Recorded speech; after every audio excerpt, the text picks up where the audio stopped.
des personnes qui pensent que, comme dans leur société, l'esclavage, dans ses manières antiques, moyenâgeuses et ancestrales, est devenu faisant partie de l'histoire. Malheureusement pour nous, en Mauritanie, mais pas seulement en Mauritanie, dans tous les pays où il y a une ligne de frottement et de contact entre, d'une part, les populations arabes, berbères ou touaregs, et d'autre part, les populations subsahariennes, noires africaines. Dans toutes ces contrées, il y a les survivances de racisme primaire anti-noir. Il y a la présence forte dans tout le monde arabo-musulman. En prenant de la Mauritanie, sur les côtes de l'Atlantique, en passant par l'Afrique du Nord, le Moyen-Orient, le Golfe, et ainsi de suite jusqu'au fin fond de l'Inde, dans tout ce monde arabo-musulman, la perception de l'homme noir telle qu'elle existait il y a plusieurs siècles est toujours la même. Elle n'a pas été revisitée à l'occasion de l'éclosion des idées anticolonialistes, des idées des Lumières, des idées anti-impérialistes, des idées démocratiques, des idées des droits de l'homme. En Mauritanie, en Tunisie, au Maroc, en Algérie, en Libye, en Égypte, dans les pays du Golfe, le Moyen-Orient, en Inde. Le noir est synonyme d'esclave dans les cultures de ces peuples arabo-musulmans. Et malheureusement, les pères de l'indépendance africaine, les pères des luttes anticolonialistes en Afrique, les pères des luttes anti-esclavagistes en Amérique du Nord et dans les Caraïbes, selon l'élite afro-américaine, toutes ces élites ont préféré se focaliser sur une seule traite des Noirs, alors que les Noirs ont subi 3 traites. La première traite, c'est la traite interne en Afrique. Il y a des Africains qui réduisaient en esclavage d'autres Africains. C'est une traite interne qui a été meurtrière dans la période précoloniale en Afrique. Il y a aussi la traite arabo-musulmane, la traite orientale, qui a aussi saigné l'Afrique, que la traite atlantique. Et cette traite continue jusqu'à nos jours sous d'autres formes. Et il y a aussi, comme vous le savez, la traite la plus connue, c'est la traite atlantique. La traite que l'homme blanc a orchestrée à partir de l'Europe et de l'Amérique. La traite triangulaire. Les pères fondateurs de toutes les luttes anti-apartheid, toutes les luttes anticolonialistes, toutes les luttes anti-esclavagistes, parmi l'Afrique, se sont focalisés seulement sur les méfaits de l'homme blanc. Ils ont opté pour une solidarité tiers-mondiste, continentale et confessionnelle, pour obtenir le maximum de force à utiliser dans la dénonciation de l'homme blanc, source de tous les malheurs, source du colonialisme, source de l'esclavagisme et source de l'apartheid. Or, nous, la diaspora noire au sein du monde arabo-musulman, dont les Haratines de Mauritanie, dont je fais partie et dont sont la tête de pont, sont l'avant-garde parce que il y a des Noirs chosifiés un peu partout en Algérie, au Maroc, en Tunisie, en Libye, en Égypte, dans les pays du Golfe, dans les pays du Moyen-Orient. Mais ils n'ont pas pu donner une visibilité à leur lutte. L'oppression est trop grande. Chez nous, on a donné une visibilité à la lutte anti-esclavagiste, à la lutte contre le racisme anti-noir en vigueur en Mauritanie, à la lutte contre l'oppression des personnes d'ascendance africaine. Mais les autres n'ont pas encore pu donner la visibilité à leur situation. Donc, nous parlons au nom de tout le monde. Mais chez nous, l'esclavagisme qui est voisin, mais différent de l'oppression raciale contre les Noirs, mais la somme des deux oppressions en Mauritanie a fait de la Mauritanie un apartheid implanté en Afrique de l'Ouest, mais pas un apartheid blanc, un apartheid arabo-berbère.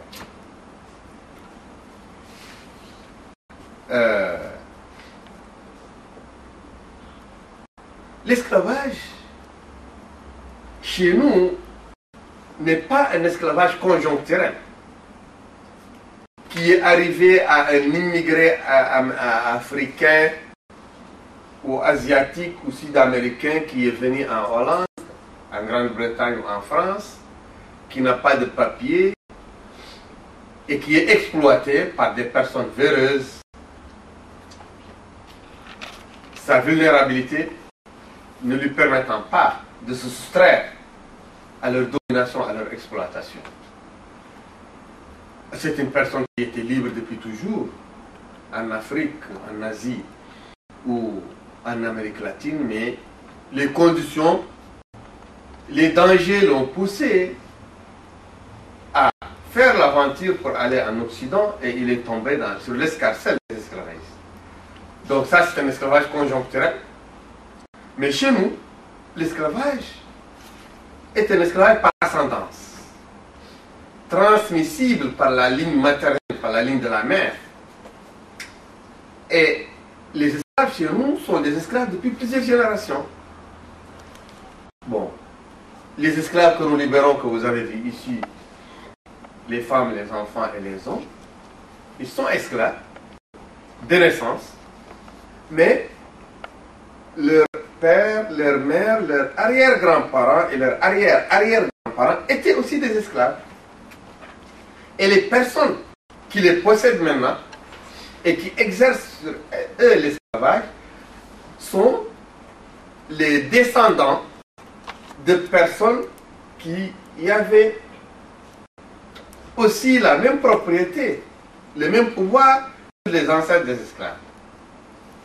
Donc, si je suis ton esclave, c'est que ton père ou ta mère était aussi le maître de ma mère, ou de mon père, ou de mon père. Cet esclavage est codifié chez nous par des livres de jurisprudence dite islamique que chez nous en Mauritanie les érudits appellent les rites malékites. Chez nous, les codes d'esclavage de chez nous que l'Europe et l'Amérique ont abolis depuis des siècles sont chez nous rattachés à l'une des 4 grandes écoles juridiques de l'islam, l'école malékite, qui a été inventé par Malik ibn Anas, qui est mort en 90 de l'Hégire. Donc, il est mort à peu près 80 années après la mort du prophète Mohammed, paix et salut sur lui. Ces codes sont placés au sein de la constitution mauritanienne comme étant la seule version valable de la charia islamique, de la loi de Dieu, dans la constitution mauritanienne, la République islamique de Mauritanie. Et ces codes aussi sont utilisés pour la formation des juges, des officiers de police judiciaire, des imams et des érudits dans notre pays.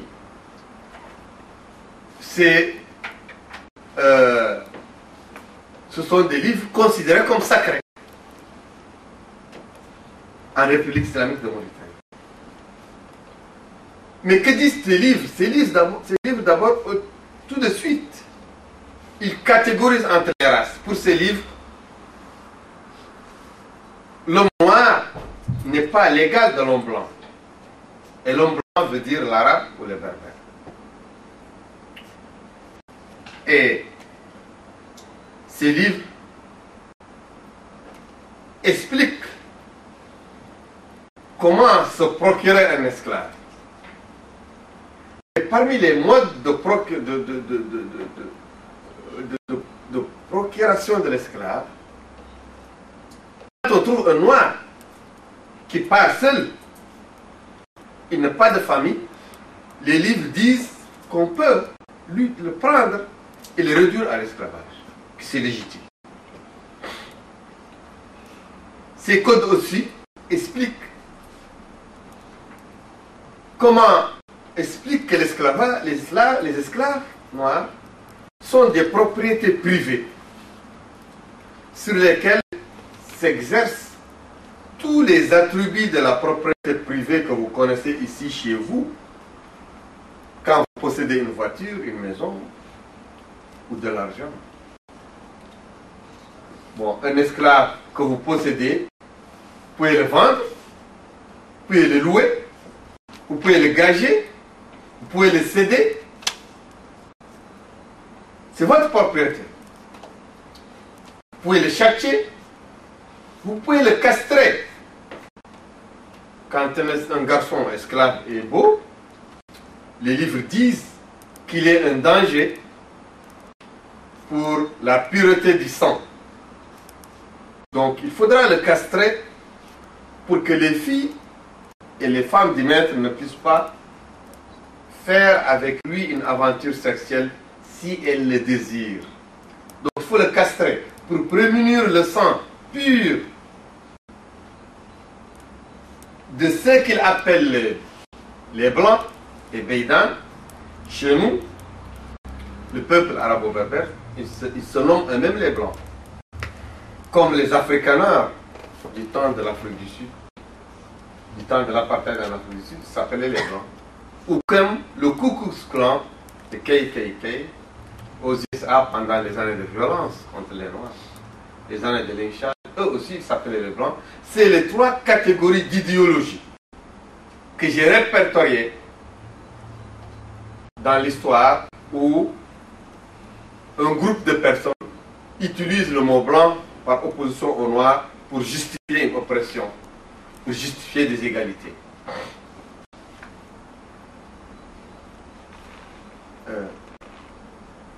Aussi, les livres parlent beaucoup de transactions qui a pour objet les esclaves. Comment vendre un esclave ou une esclave? Comment vendre une partie de l'esclave? L'esclavage est héréditaire, c'est pourquoi des héritiers parfois héritent une seule esclave ou un seul esclave. Bon, 3 hommes et 2 femmes, chacun d'eux a une partie de cet esclave. Et en général, l'année est partagée entre les héréditaires. cet esclave va passer 2 mois ici, 45 jours ici, 3 mois ici, selon la part de chacun des frères dans l'héritage. Mais aussi, les livres parlent de comment, quand on voit une esclave qui est enceinte, le fœtus,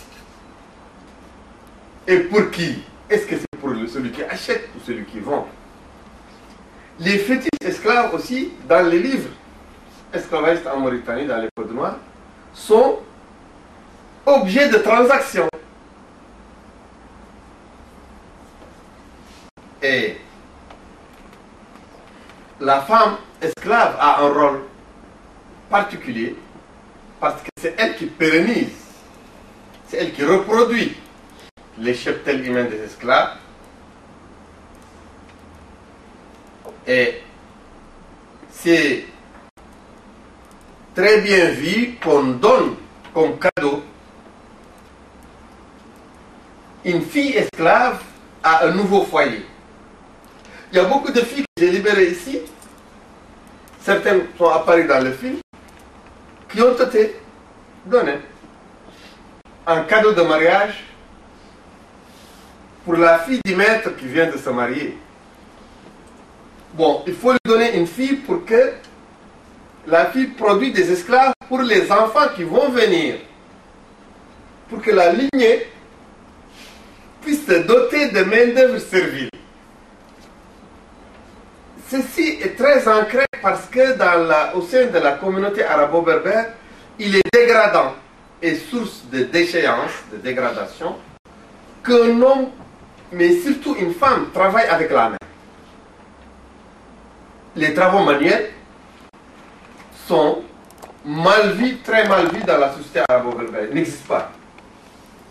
C'est pourquoi il faut se doter d'esclaves. C'est le lot des esclaves. C'est le rôle des esclaves de travailler à la main.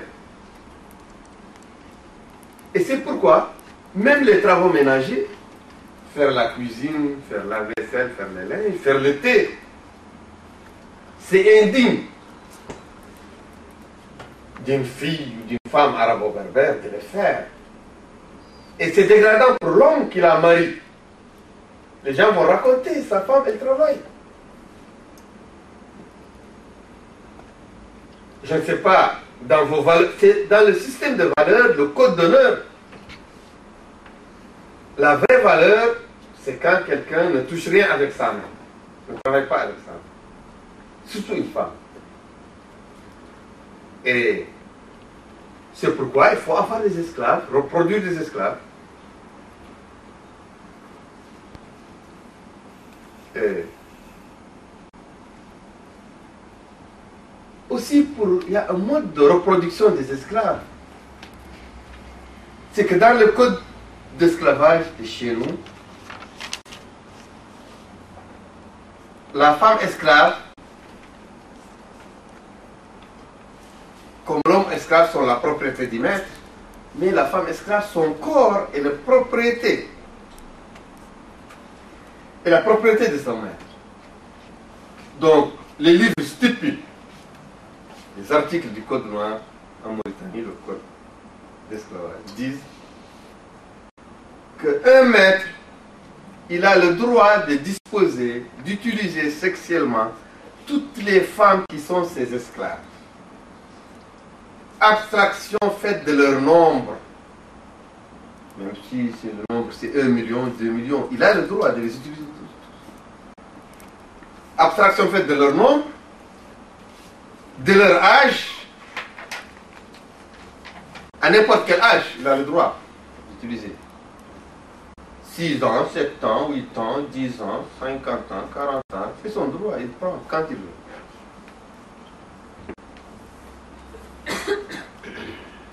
Et abstraction faite de leur consentement aussi. On n'a pas à demander son avis. Bon.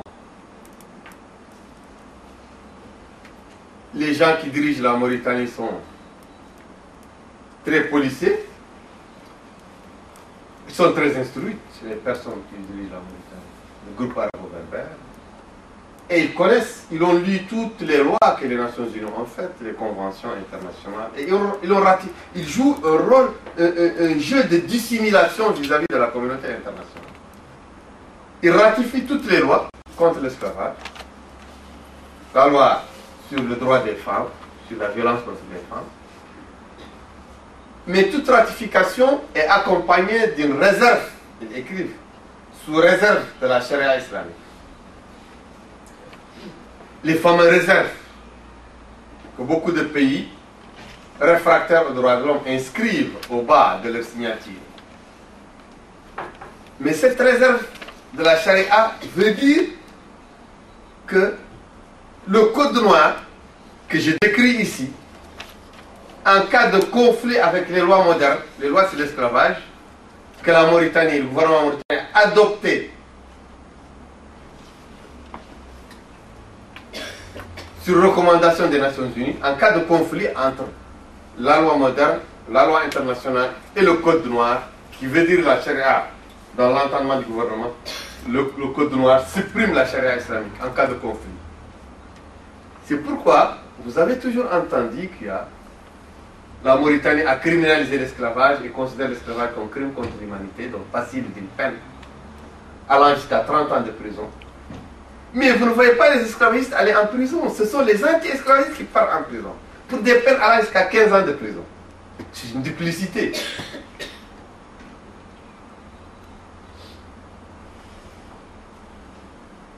Et c'est dans ce combat que nous nous inscrivons, moi et bien d'autres, moi en tant que descendant d'esclaves, en tant que personne qui a vécu avec l'esclavage, qui a vu l'esclavage, et aussi en tant que personne assermentée depuis l'âge de 8 ans, quand j'ai promis à mon père que je m'érigerai toute ma vie contre l'esclavage, parce que c'est son vœu le plus cher, lui qui a une histoire particulière avec l'esclavage. Je vous remercie.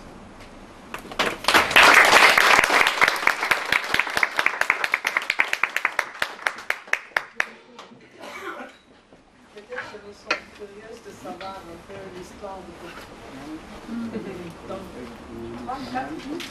Ok. Bon. Mon père a subi une transaction lorsqu'il était fœtus dans le ventre de sa mère. Et le maître de sa mère est tombé malade. On lui a recommandé de faire une charité à Dieu pour guérir. Et on lui a dit que la meilleure charité, c'est d'affranchir une âme, un esclave. Il ne pouvait pas affranchir ma grand-mère parce qu'elle travaillait à la maison. Mais il a affranchi l'enfant, le fœtus qui se trouve dans son ventre. Mon père est né libre. Mais lorsqu'il a grandi, il s'est marié avec une fille esclave.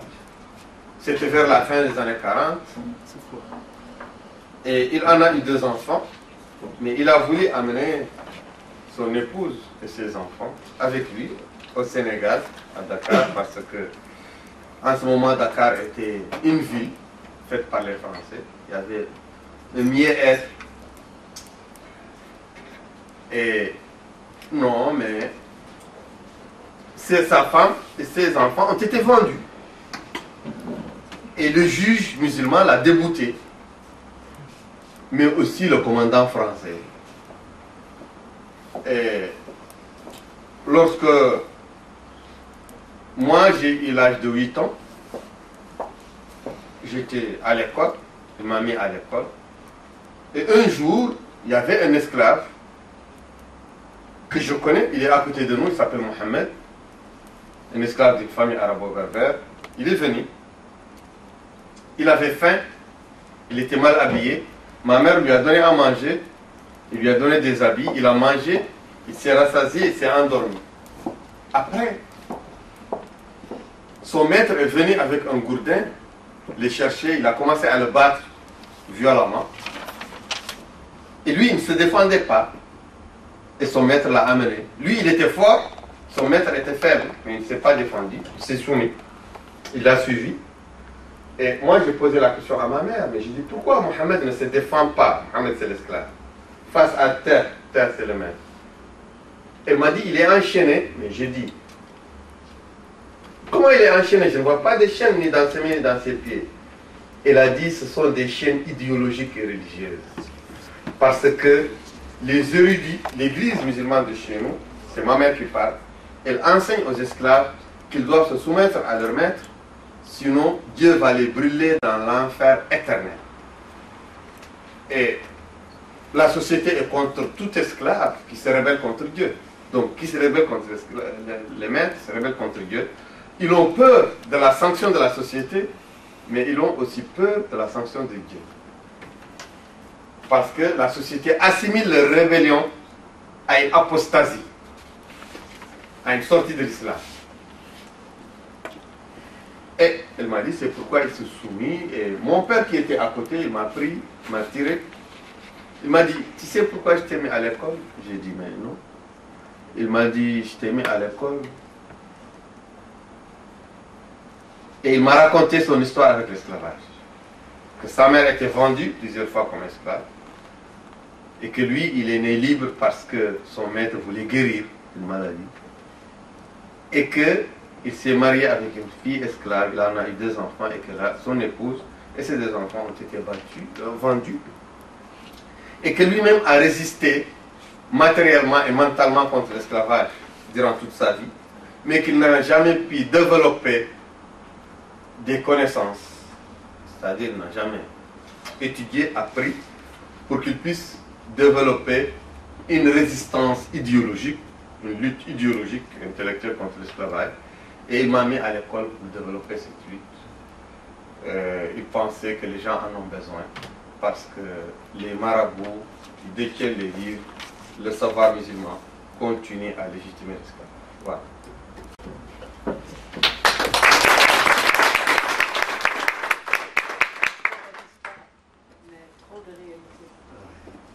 Vous êtes libérés, mais il y a ceux qui sont... Ouais. Là, bon, il y a certainement des questions, des ajouts. Qui veut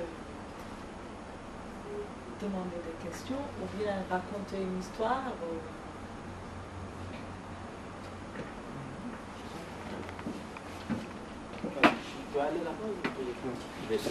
Vous voulez poser une question? Je voulais demander à monsieur. Bon, vous pouvez faire ça, mais en autre fois.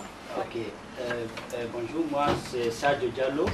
En fait, je voudrais vous demander, parce que moi en vous écoutant, mon cœur brûle quoi. Donc il y a mon sang qui brûle. Comment vous avez pu garder le sang-froid et utiliser la non-violence et combattre le diable, c'est ça, comme ça. Merci. Oui, parce que on ne peut pas laver le sang par le sang, comme dit l'adage chez nous. Parce que la lutte contre l'esclavage, la lutte contre toute forme d'oppression, quand on ne fait pas attention aux méthodes utilisées, cette lutte peut servir à quelque chose, mais peut engendrer des oppressions aussi graves que l'oppression qu'elle est censée combattre. C'est pourquoi moi, je ne reconnais aucune valeur à la violence, je ne reconnais aucune utilité à la violence, et je pense que ceux qui pratiquent l'esclavage, autant que les esclaves qui ne sont pas libres, eux aussi, les esclavagistes ont aussi besoin d'être libérés. Et étant donné que moi je ne reconnais pas la violence libératrice dont parlent les révolutionnaires, comme Che Guevara et Patrice Lumumba, moi je reconnais seulement que c'est par la voie pacifique, par la parole, qu'on peut libérer, qu'on ne peut pas libérer quelqu'un en le tuant, mais on peut le libérer en le changeant. Et on le change à travers les mots et à travers l'attitude. Mais je reconnais avec toi que c'est très douloureux et que souvent je suis gagné par le sentiment d'impuissance quand je veux dormir la nuit. Mais quand le matin je me réveille et je prends mon bain, je reprends encore toutes mes facultés d'espoir qu'on pourra atteindre le but par la parole et par les mots.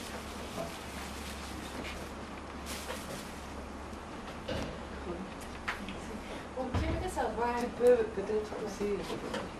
j'aimerais savoir si, au niveau politique, au niveau de gouvernance nationale, est-ce qu'il y a une volonté de changer la situation? Est-ce que vous sentez qu'il y a la volonté parmi les politiciens, par exemple, parmi les Mauritaniens, de Mauritanie, de changer des choses? Est-ce que la voix des esclaves et des ex-esclaves est entendue au niveau du politique?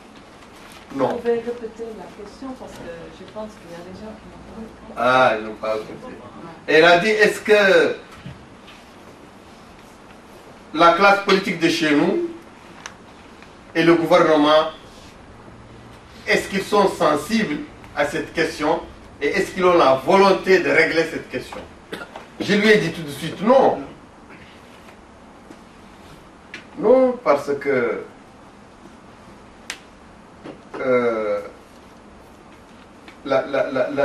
l'esclavage, parce que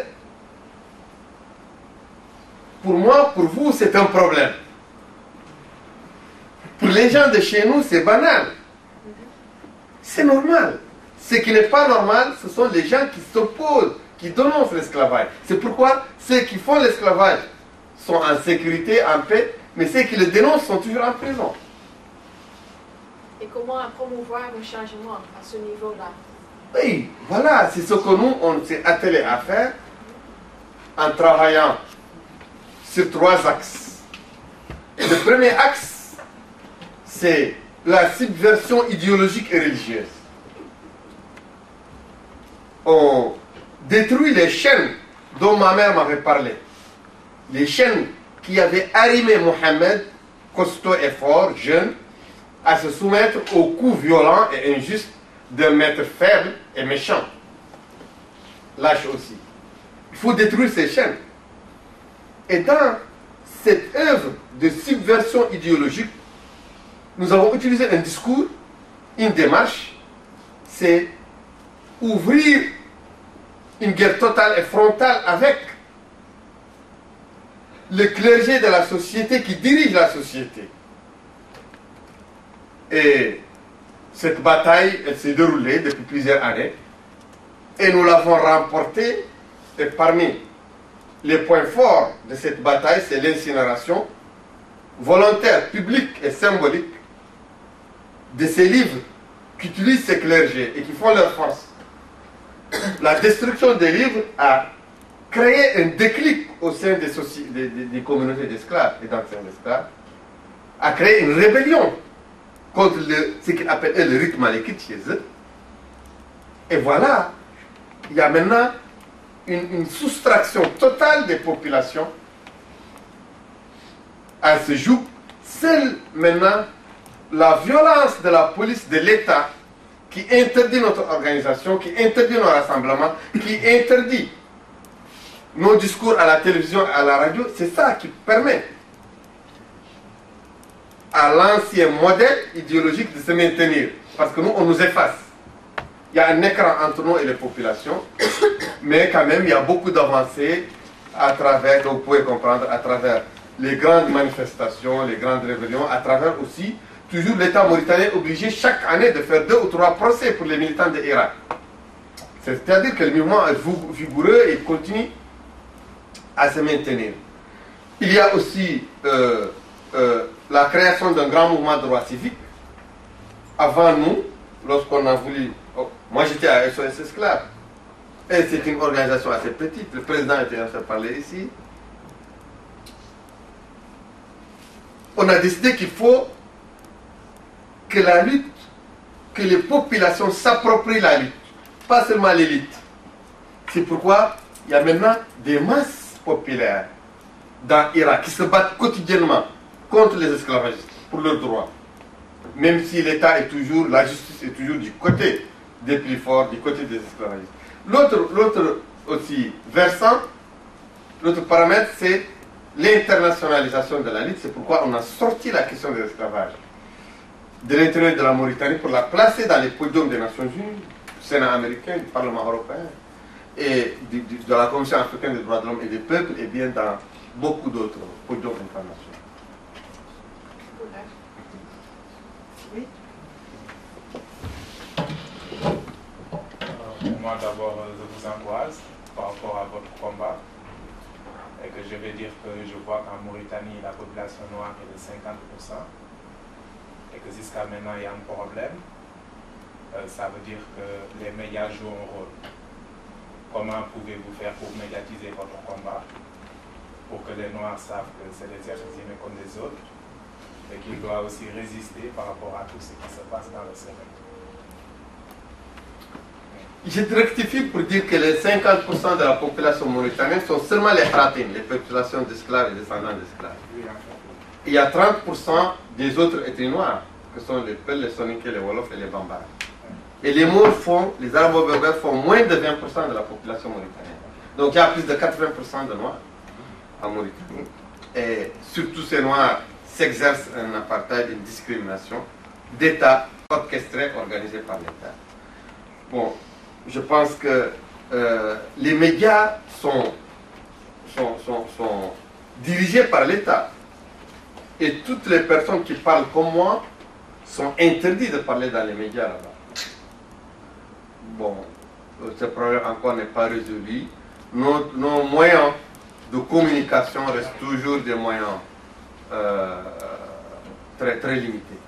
Parce que j'ai compris que s'il n'y a pas les médias qu'il faut, donc ça ne va pas être facile en fait. Il faut que les gens soient sensibilisés mentalement. Les médias qui parlent de nous, ce sont les médias internationaux. Par exemple, vous avez vu CNN, John Sitter qui est dans le film ici, il avait produit un documentaire sur la situation du travail en Mauritanie. Un documentaire bien sûr controversé, mais quand même il en a produit. Mais nous aussi, à ERA, moi j'ai pu parler à plusieurs médias internationaux.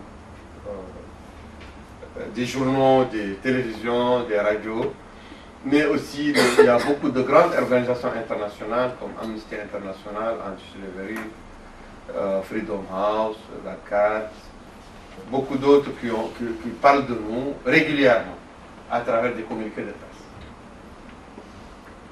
Moi, je voulais vous poser une autre question. On peut sortir de la Mauritanie, aller dans le Sahel. Oui. Dans des sociétés où l'hierarchie est très commune. Une hiérarchie qui définit en fait les gens comme moins que les autres, n'est-ce pas? Où les gens se sentent marginalisés. Peut-être pas économiquement, mais sur le plan social. En fait, c'est ça le cœur de l'esclavage. Maintenant, avec la médiatisation de notre monde, Internet, médias sociaux, etc., qui est quand même accessible à beaucoup de gens, aussi aux forces de l'extérieur qui amènent les idéologies, ainsi que ces gens marginaux, on peut dire, bon, c'est peut-être pas le bon mot, mais ils ont accès à travers de ces médias à une autre connaissance d'eux-mêmes. Eux aussi, ils trouvent peut-être votre speech sur leur téléphone. Donc il y a une conscience, qu'est-ce qu'ils sont. Mais ils se sentent tellement mis à côté de leurs états qu'ils se trouvent maintenant à la recherche, à la quête d'une autre idéologie, d'être humain, de redéfinir leur identité. Mamadou Sy a déjà mentionné dans une phrase que peut-être il y a cette force qui vient de l'extérieur, le djihadisme, Al-Qaïda, des forces qui sont maintenant quand même présentes dans toute la zone où il y a aussi l'esclavage.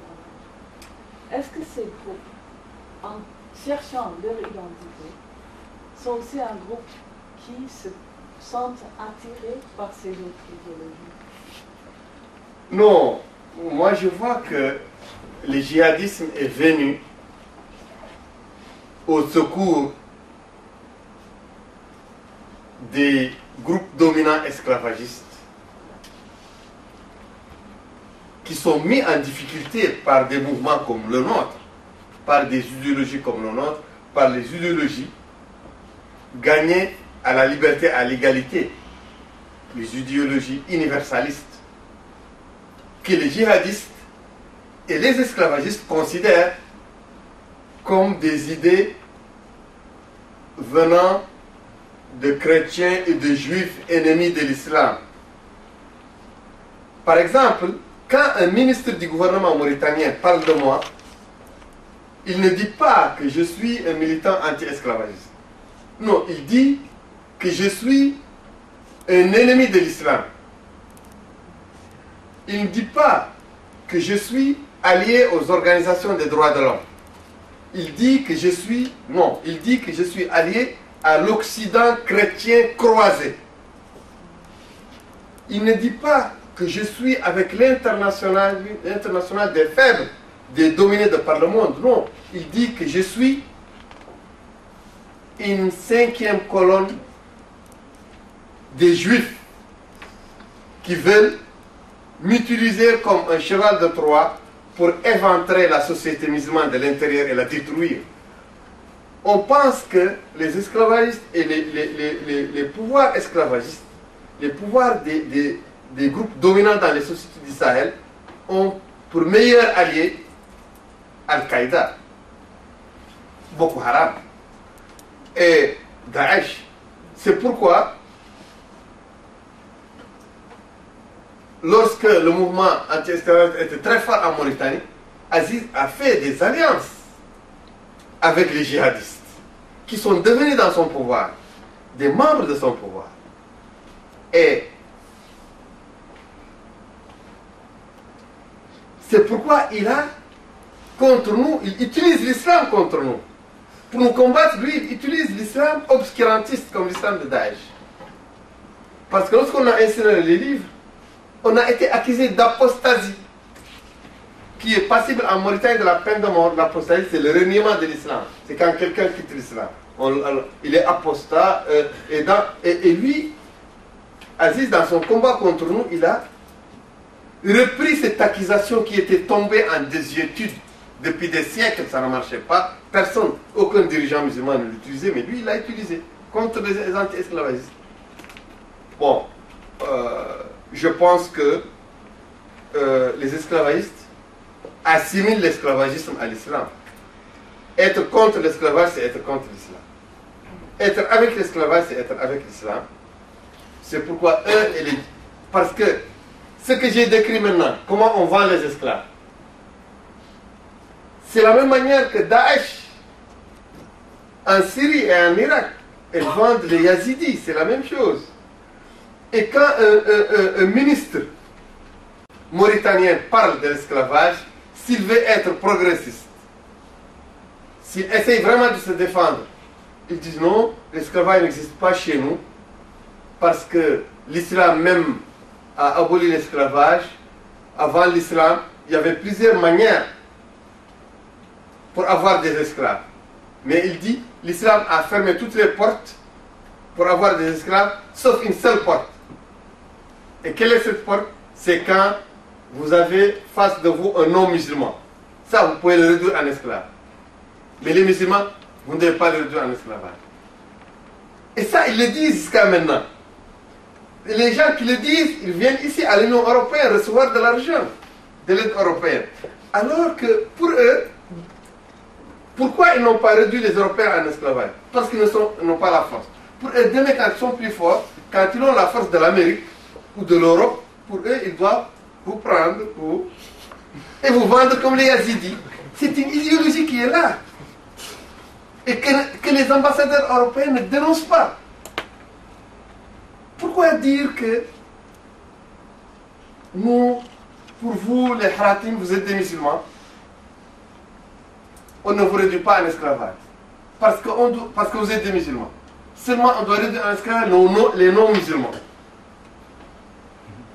C'est ce que les imams disaient en Irak et en Syrie avant. Lorsqu'ils ont eu la force, ils ont vendu les Yazidis.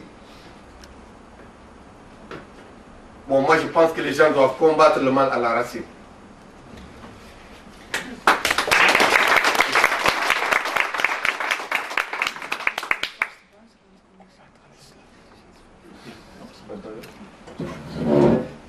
Qu'est-ce qui se passe que une maître et une esclavage ont des enfants ensemble?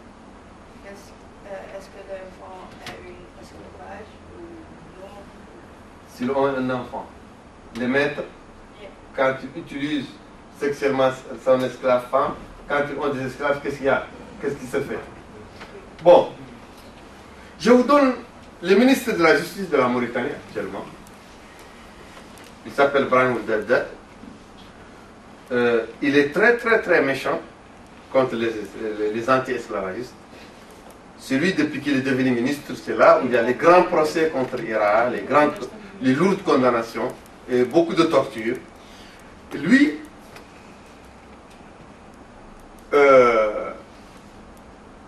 il est né d'une femme esclave. Et lorsqu'il est né d'une femme esclave, cette femme a été vendue. Parce que l'épouse du maître de cet esclave lui a dit de vendre cette femme, qu'il ne veut plus la voir. Lui, il a vendu la femme, et la femme est partie avec son enfant. Elle a été mariée par quelqu'un qui travaille simplement comme un chauffeur dans la ville de Rosso, comme un conducteur. Mais la ville de Rosso est une ville assez libérale. Ce n'est pas une ville arabo-berbère, c'est une ville noire. Et le chauffeur a placé l'enfant dans l'école. Le chauffeur s'appelle Salim. Et l'enfant a été inscrit sous le nom de Brahim Ould Salim.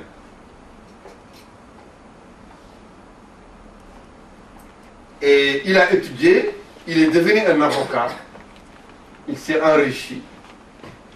La rumeur lui a dit, toi tu n'es pas le fils de Salim, tu es le fils d'Abdallah Ould Dada. Abdallah Dada, c'est un grand dignitaire mauritanien.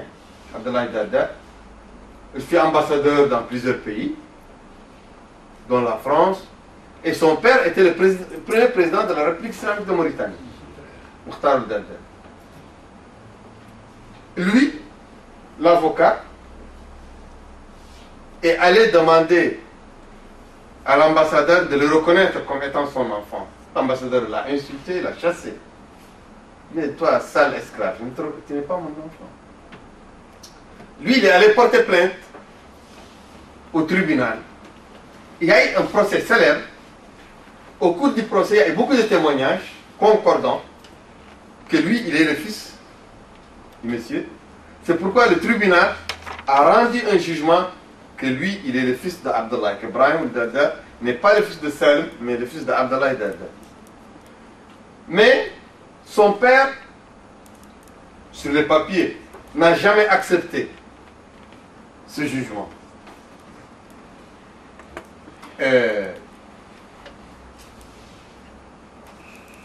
Brahim, maintenant, il est très fier que le tribunal a rendu un jugement qui lui ôte la paternité de Salim, qu'il a élevé, qu'il a enseigné. Il est fier de la paternité d'Abdallah Ould Dada qui est mort sans le reconnaître.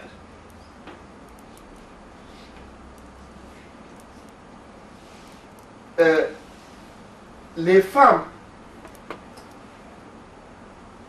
esclaves, il est très rare qu'une femme esclave obtienne, qu'un enfant né d'une femme esclave obtient ce que lui il a obtenu, un jugement. C'est très rare. Souvent, Mbarka Mtesatine, qui a été ici dans ce film que nous avons libéré en 2011,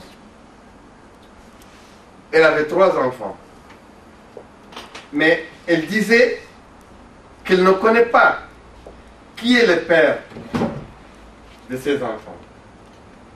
Elle dit quand même que son maître et son fils, les deux, il l'utilisait sexuellement à tour de rôle.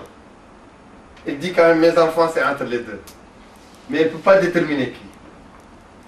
Selma, qui a 7 enfants, qui apparaît ici dans ce film, elle a dit que son maître, ses fils, ses cousins, parfois ses employés, ses domestiques, ses chauffeurs, parfois même ses étrangers de passage, l'utilisent sexuellement. Elle a 7 enfants, mais elle ne sait pas qui est le père. Bon, c'est une situation comme ça. Mais il y a des situations exceptionnelles où le maître utilise ce qui est écrit dans le code noir et prend une ou deux de ses esclaves et les utilise comme concubines. S'il les utilise officiellement, il reconnaît les enfants. Mais la femme reste esclave. Mais il reconnaît que les enfants sont ses enfants. Et ça, c'est très rare. C'est très rare. Voilà.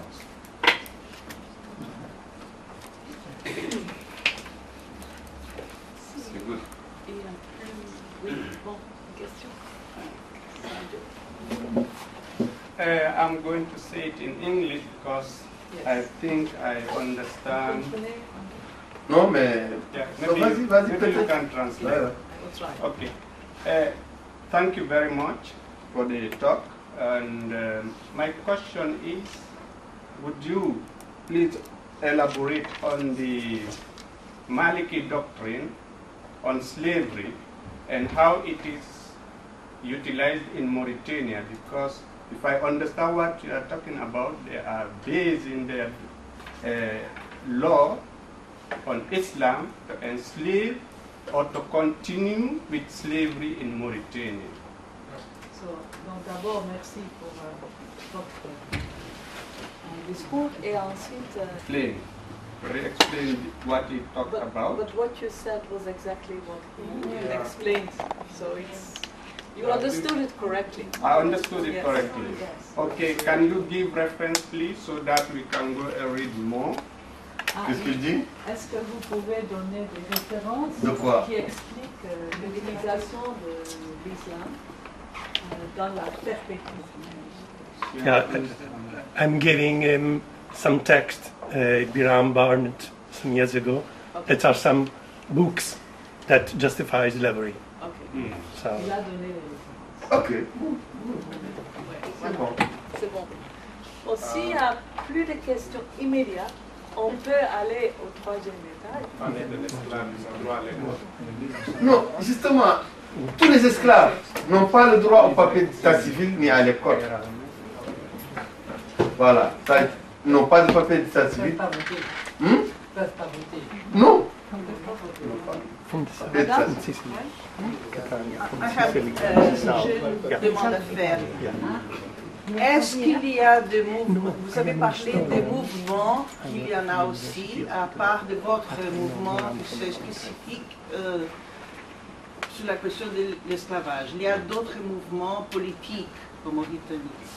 Et ce que je veux savoir est si votre mouvement peut devenir un mouvement politique pour réussir à être partie d'un gouvernement où cela ne se passera pas plus. Répétez s'il vous plaît, madame. S'il vous plaît. Recommencez s'il vous plaît. Et votre mouvement, c'est un mouvement, il n'est pas un parti politique, c'est un mouvement. Est-ce qu'il y a la chance que votre mouvement puisse devenir un parti politique, non pas un parti, mais comme un mouvement politique spécifiquement avec les bouts de changer au gouvernement cette situation? Ça, il est possible ça et vous avez déjà pensé à cela? Oui, on a bien pensé à ça. Et ce que beaucoup de gens ne comprennent pas, parmi les gens que je rencontre un peu partout, c'est qu'on ne peut pas changer la situation sans prendre le pouvoir politique. C'est seul le pouvoir politique qui est capable de changer la situation et d'éliminer l'esclavage. Parce qu'autour du maintien de l'esclavage, il y a une volonté politique de le maintenir. Une volonté politique qui implique des privilèges économiques et sociaux exorbitants. Et notre mouvement, étant donné qu'il est un mouvement de droit civique, il n'y a plus beaucoup de frontières entre lui et l'action politique. C'est pourquoi, en 2014, moi-même, j'étais candidat aux élections présidentielles. C'était d'une manière précipitée, sans beaucoup d'organisation. Mais on a constaté que le discours est bien reçu par les populations. Que les populations sont très réceptives du discours. Et surtout, on a vu que les changements politiques majeurs qui ont eu lieu ces derniers temps, ils sont issus de la société civile, mais pas de la société politique. Moi, je ne pense pas que Donald Trump est venu au pouvoir à cause du Parti libéral, du Parti républicain. Je pense que c'est la société qui s'est inscrite en faux contre les partis et qui a capté le discours, qui lui a semblé un discours qui peut servir ses intérêts. Je pense que s'il y a échec, ce n'est pas l'échec de Hillary Clinton aux États-Unis, c'est l'échec des deux grands partis. C'est l'échec de l'institutionnalisation, l'institution du parti politique aux États-Unis. Je pense aussi que ce que vous avez appelé ici le printemps arabe, que moi je ne juge pas comme un printemps. Je considère même que c'est c'est plus que ça, c'est une tempête dévastatrice ou vraiment un ouragan dévastateur. Je pense que le changement, d'abord, a été fait par la société civile, en l'absence des partis politiques, que ce soit en Tunisie, que ce soit en Libye, que ce soit en Égypte, même si les groupuscules islamistes ont récupéré après le mouvement. Vous êtes candidat pour les prochaines élections? Oui, en 2019. Et Aziz? Aziz, il est en train de faire sa mayonnaise, on ne sait pas cela. Je pense que ça, c'est un bon moment d'arrêter notre discussion pour l'instant et continuer avec vers au troisième pas.